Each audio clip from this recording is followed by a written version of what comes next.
about the importance of animal shelters. The bluegrass is known for breeding world-class horses, but there's a farm in eastern Jefferson County that's been providing world-class therapy to dozens of children with special needs. How it's helped just one of the many children.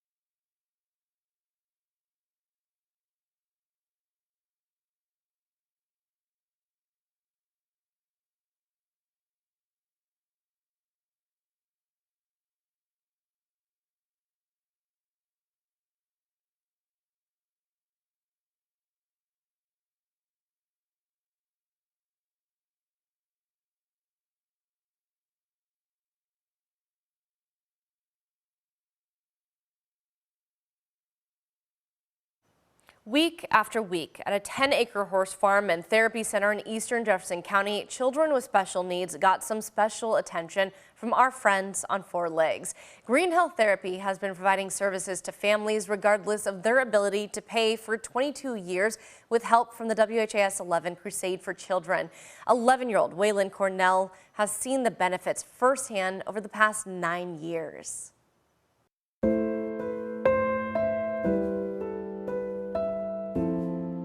Well, my son Waylon is doing his occupational therapy.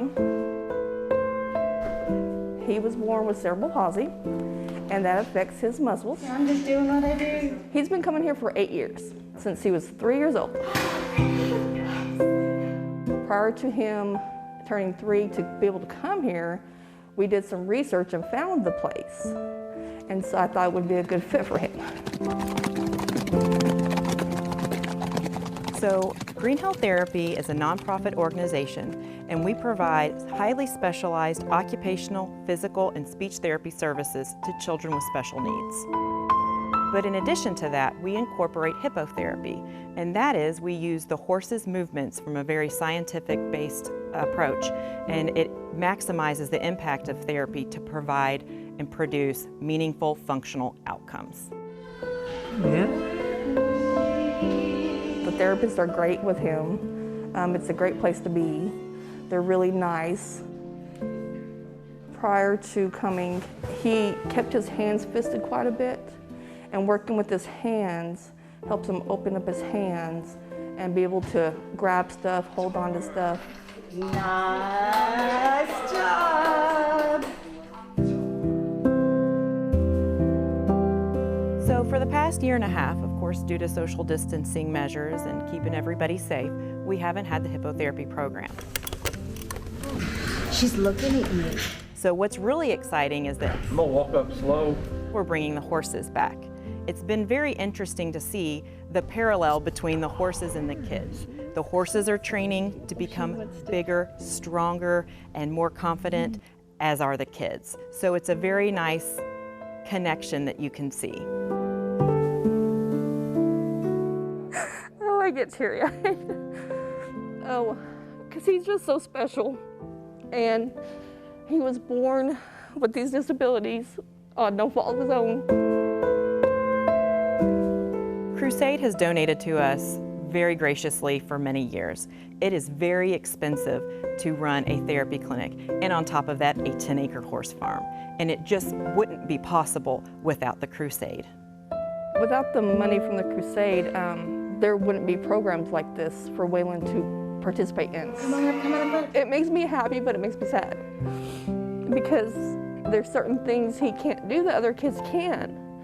But coming here and doing the therapy, it helps him to potentially reach the things that he can't do that other kids can do. And I try to help him with any therapy he can do to reach his full potential.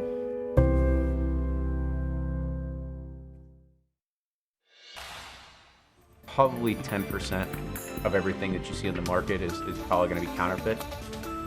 Kentucky bourbon, people love it and can't get enough of it, but that's created a new problem: fake merchandise. A focused investigation on the way.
Kentucky takes pride in its bourbon, and output is on the rise in this $8.6 billion industry. The demand is so high for our whiskey that some bourbons and ryes are fetching thousands, even tens of thousands of dollars on the secondary market.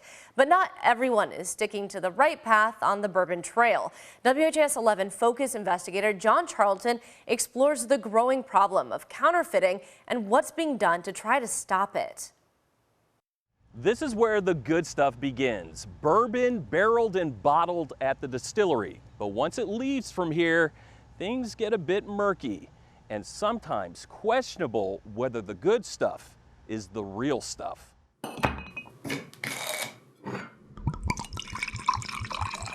A good glass of bourbon, like many things, comes in small batches and should get better with age over the years.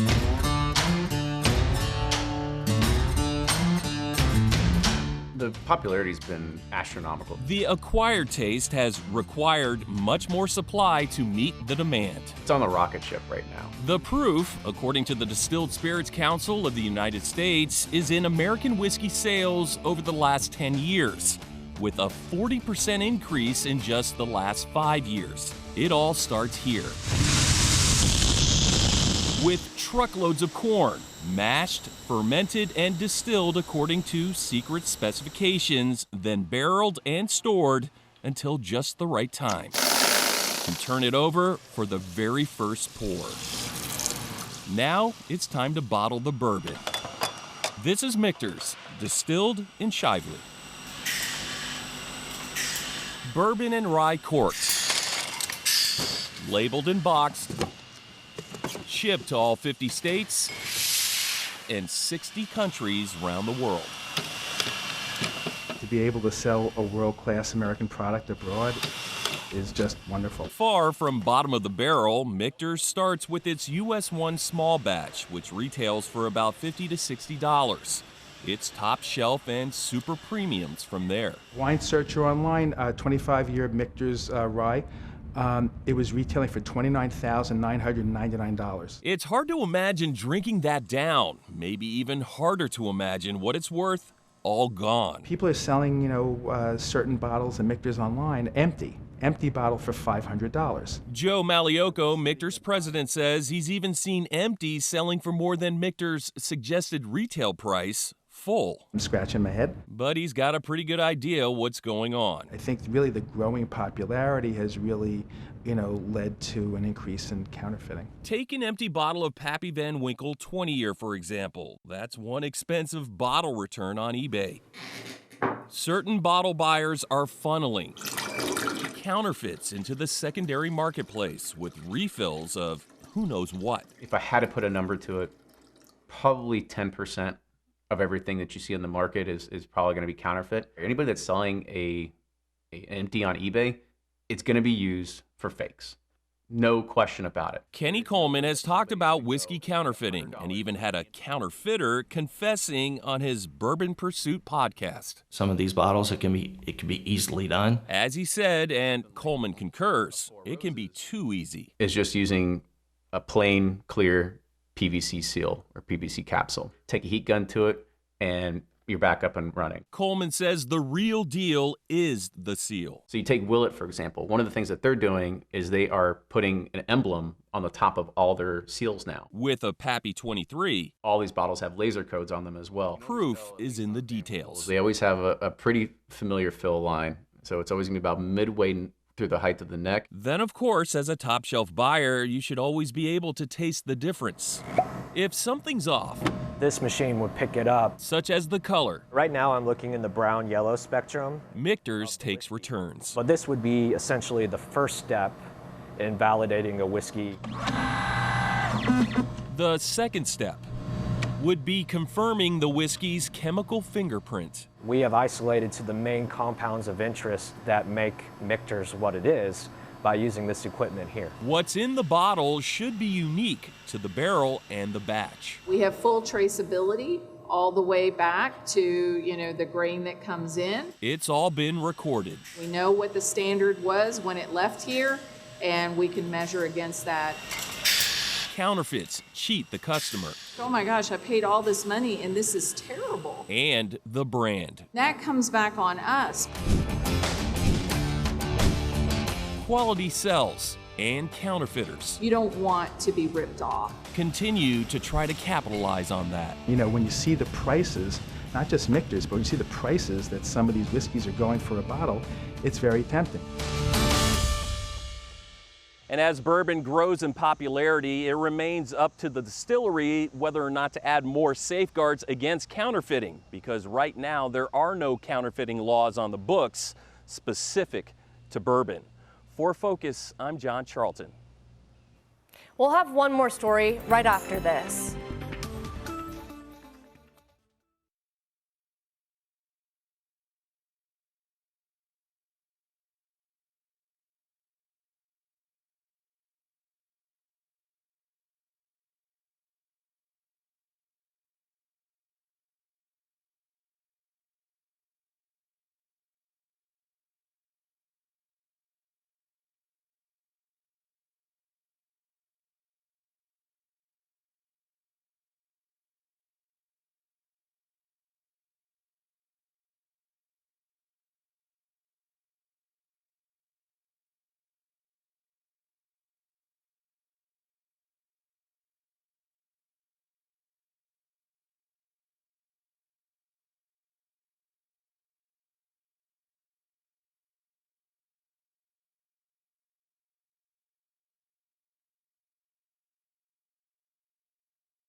Welcome back. Without question, one of the biggest stories in our area came at the end of the year when a number of tornadoes hit places like Bowling Green, Dawson Springs, and Mayfield, Kentucky. The storms, as you can see, destroyed everything in its path. This is just some of those people describing the devastation. I heard the freight train, and it was coming fast. It was coming fast. We hear this loud boom, and every window in the house exploded. The roof was lifted. A chimney fell. There's nothing left. I mean, we lost our barn, our garage, and house, and everything go with it, you know. But I mean, we're all alive and doing well, so that's all that matters. You know, we couldn't ask for no better. You know, it's been days. I haven't been able to sleep. I've just been worried about, you know, other people. Every time I come back to the house to salvage what I got left, I feel like I'm gonna get sick. Because everything I've worked hard for, I'm 30 now, and I've worked most of my life to, you know, get what I had. It wasn't much, but it was a lot to me and my family. My friend and I both said we've cheated death, and I think it's because of God's grace, and I'm not done on this planet. Our hearts go out to the people whose lives have been affected by those tornadoes and storm damage. We'll continue to help and tell their stories. Thank you for joining us for this special. I'm Kristen Goodwillie. Thanks for watching.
Welcome back. Without question, one of the biggest stories in our area came at the end of the year when a number of tornadoes hit places like Bowling Green, Dawson Springs, and Mayfield, Kentucky. The storms, as you can see, destroyed everything in its path. This is just some of those people describing the devastation. I heard the freight train, and it was coming fast. It was coming fast. We hear this loud boom.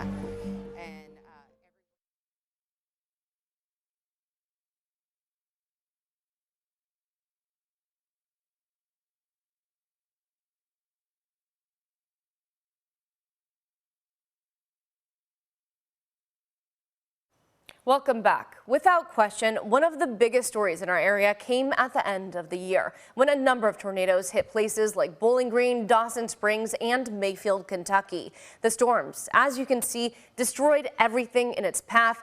This is just some of those people describing the devastation. I heard the freight train, and it was coming fast. It was coming fast. We hear this loud boom, and every window in the house exploded. The roof was lifted. A chimney fell. There's nothing left. I mean, we lost our barn, our garage, and house, and everything go with it, you know. But I mean, we're all alive and doing well, so that's all that matters, you know. Couldn't ask for no better. You know, it's been days. I haven't been able to sleep. I've just been worried about, you know, other people. Every time I come back to the house to salvage what I got left, I feel like I'm gonna get sick. Because everything I've worked hard for, I'm 30 now, and I've worked most of my life to, you know, get what I had. It wasn't much, but it was a lot to me and my family. My friend and I both said we've cheated death, and I think it's because of God's grace. And I'm not done on this planet. Our hearts go out to the people whose lives have been affected by those tornadoes and storm damage. We will continue to help and tell their stories. Thank you for joining us for this special. I'm Kristen Goodwillie. Thanks for watching.